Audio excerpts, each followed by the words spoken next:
बातें बताने से नहीं, खुद पर बीत जाने से समझ में आती हैं। हाय गाइस, मेरा नाम पीयूष है और मेरे चैनल एजुकेशन विद मोटिवेशन में आप लोगों का फिर से एक बार बहुत बहुत स्वागत है।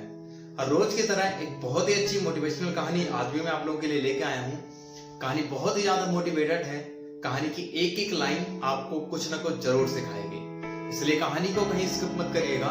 और हाँ, आप लोग अगर मेरे चैनल पे नए हैं तो प्लीज मेरे चैनल को सब्सक्राइब कर लीजिए, बेल आइकन को प्रेस कर लीजिए, जिससे YouTube पे मैं जब भी अपनी कोई नई वीडियो अपलोड करूं तो उसकी नोटिफिकेशन आपको मिलती रहे।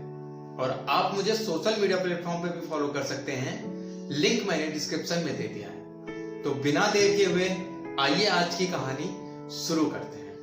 एक बार एक राजा होते हैं जिनके पास अपना एक बहुत अच्छा पालतू कुत्ता होता है। राजा कुत्ते को इतना ज्यादा प्यार करते हैं कि जो वहां की जनता होती है, जो राजा की जनता होती है, वो कुत्ते से भी जलन रखती है। वो लोग सोचते हैं कि राजा काश इतना प्यार अपनी जनता से, इंसानों से करता। राजा उस कुत्ते के लिए जितना चिंतित रहते हैं उतना वो अपनी प्रजा के लिए चिंतित नहीं रहते। प्रजा के अंदर क्या हो रहा है, कैसे हो रहा है, इससे राजा को उतना मतलब नहीं रहता। लेकिन अगर कुत्ते ने खाना नहीं खाया तो उसके लिए राजा बहुत परेशान हो जाते हैं। उसको वैद्य से, हकीमों से दिखवाने लगते हैं कि आखिर इसको क्या दिक्कत हो गई है जिसकी वजह से खाना नहीं खा। तो एक बार राजा को कहीं जाना रहता है किसी दूसरे राजा के पास। तो राजा जब प्लान करते हैं दूसरे वाले राजा के पास मिलने के लिए, जाने के लिए, तो एक ही रास्ता रहता है, वो होता है नदी का। क्योंकि अगर वो जमीन के रास्ते से जाएंगे, बाय रोड जाएंगे, तो बहुत दूर पड़ रहा था। तो राजा ने निश्चय किया कि वो जब भी जाएंगे वो पानी वाले रास्ते से होके जाएंगे। एक दिन निश्चित किया जाता है और उस दिन राजा अपने कुछ सैनिक, कुछ मंत्रियों के साथ दूसरे राजा से मिलने निकल जाते हैं। और राजा अपने कुत्ते को भी अपने साथ में ही ले लेते हैं, क्योंकि राजा उस कुत्ते के बिना रह नहीं पा रहे थे। इनका जो सफर होता है वो नाव से होता है पानी के रास्ते, क्योंकि ये रास्ता थोड़ा नजदीक होता है। राजा अपनी जो भी उनके साथ प्रजा जा रही होते, जो उनके मंत्री होते हैं, सेना होते हैं, उनको लेकर के नाव में बैठ जाते हैं और कुत्ता भी उसी नाव में बैठ जाता है। नाव जैसे ही थोड़ा सा आगे चलती है तो कुत्ता उस नाव के अंदर इधर उधर कूदने लगता है। कभी कहीं जाने लगता है, कभी कहीं जाने लगता है। पूरी पब्लिक को वो परेशान कर देता है। कभी किसी की गोद में जाके बैठ जाता है, कभी किसी के पास जाकर के बैठ जाता है, कभी नाव से बाहर देखने लगता है, कभी नाव के एक तरफ जाता है, कभी दूसरी तरफ जाता है। पूरी नाव वालों को वो कुत्ता परेशान करके रख देता है। लेकिन वो कुत्ता राजा का पालतू रहता है, इसलिए कोई भी आदमी उस कुत्ते को कुछ कह नहीं पाता है। धीरे धीरे राजा भी नोटिस करते हैं कि इस कुत्ते की वजह से सब लोग बहुत परेशान हो रहे हैं। राजा खुद बहुत ज्यादा परेशान होने लगते हैं। लोगों को डर लगने लगता है कि कहीं कुत्ता कुछ ऐसा ना कर जाए जिससे नाव पलट जाए। थोड़ी देर के बाद राजा एकदम परेशान हो जाते हैं। उसके बाद राजा खुद अपने मंत्री से कहते हैं कि मंत्री जी कुछ ऐसा करिए कि ये कुत्ता शांत हो जाए, नहीं तो हो सकता है ये कुत्ता हमारी नाव को डुबो देगा। तो मंत्री कहते हैं कि महाराज, मैं कब से आपके इसी शब्द का इंतजार कर रहा था कि आप मुझे कब आदेश देंगे और मैं इस कुत्ते का दिमाग ठीक करूंगा।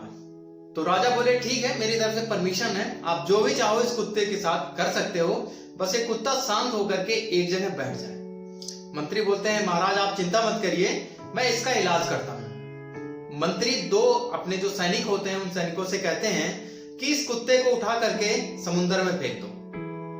अब वो दोनों सैनिक उस कुत्ते को समुद्र के अंदर फेंक देते हैं। जैसे ही कुत्ता समुद्र के अंदर जाता है वो परेशान हो जाता है, फड़फड़ाने लगता है। वो दौड़ के जाता है और नाव को पकड़ लेता है। थोड़ी दूर वो नाव को पकड़े हुए अंदर ही पानी के अंदर जो समुद्र होता है उसी के अंदर तैरता है। लगभग 10 मिनट के बाद जो मंत्री वो दोबारा सैनिकों से कहते हैं कि अब इस कुत्ते को अंदर कर लो।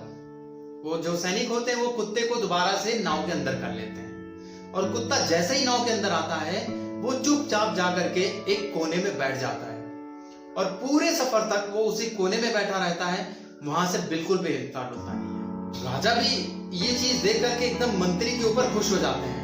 तो कहते हैं, मंत्री जी आपको क्या दिमाग दिया भगवान ने। तो राजा फिर मंत्री से कहते हैं कि आपके अंदर ये आइडिया कैसे आया, मतलब आपके अंदर ये प्लान कैसे आया कि कुत्ते को अगर हम पानी में फेंक देंगे उसके बाद ये नाव में आकर के आराम से बैठ जाएगा। तो मंत्री कहते हैं कि महाराज, जब तक किसी के ऊपर मुसीबत नहीं पड़ती है तब तक वो दूसरे की मुसीबत को मजाक समझता है। तो कुत्ते को इसलिए मैंने पानी में डाला, जब उसको महसूस हुआ कि यहाँ तो मेरी जान चली जाएगी, फिर उसको एहसास हुआ कि अब अंदर आकर के शांति से बैठने में ही भलाई है। तो मैंने बस इतना ही किया और इसके अलावा मैंने कुछ किया नहीं है। और ये कुत्ता समझदार निकला, इसको पता चल गया कि अगर अब मैं दोबारा से उछल कूद करूंगा तो मुझे हमेशा के लिए पानी में फेंक देता है। तो दोस्तों कहानी बहुत छोटी थी लेकिन बहुत कुछ सिखाती है। कभी कभी हम लोग दूसरों की परेशानी को अपने आप से जज कर लेते हैं, जबकि हमें पता नहीं होता कि सामने वाला किस हालात से गुजर रहा है। हम उसके हालात के साथ भी मजाक करने लगते हैं, जो कि कभी नहीं करना चाहिए। अगर आपके सामने कोई लगता है कि वो मुसीबत में है, कोई परेशानी में है, तो कम से कम अगर कुछ नहीं कर सकते तो उसको तसल्ली से बैठने दीजिए, उसको परेशान मत करिए। हो सकता है थोड़ी देर शांति से बैठने पर उसको अपनी मुसीबत का सलूशन मिल जाए और आगे की उसकी लाइफ सही हो जाए। तो दोस्तों कहानी कैसी लगी आपको? आई होप आपको अच्छी लगी होगी। अगर अच्छी लगी होगी तो कमेंट सेक्शन में जरूर बताइएगा। तो अगर आपने भी ये बात, तो सुनते रहिए हर रोज एक नई कहानी पीयूष के साथ। मिलते हैं एक नई कहानी में, तब तक अपना ख्याल रखिएगा।